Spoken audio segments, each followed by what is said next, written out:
Автомобиль Hyundai Tucson только что из салона. При запуске холодного двигателя слышен звонкий спустящийся звук.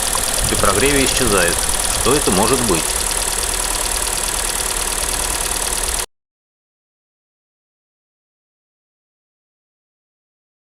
Всем доброго дня! После замены масла на пробеге 1500 километров двигатель стал работать вот так.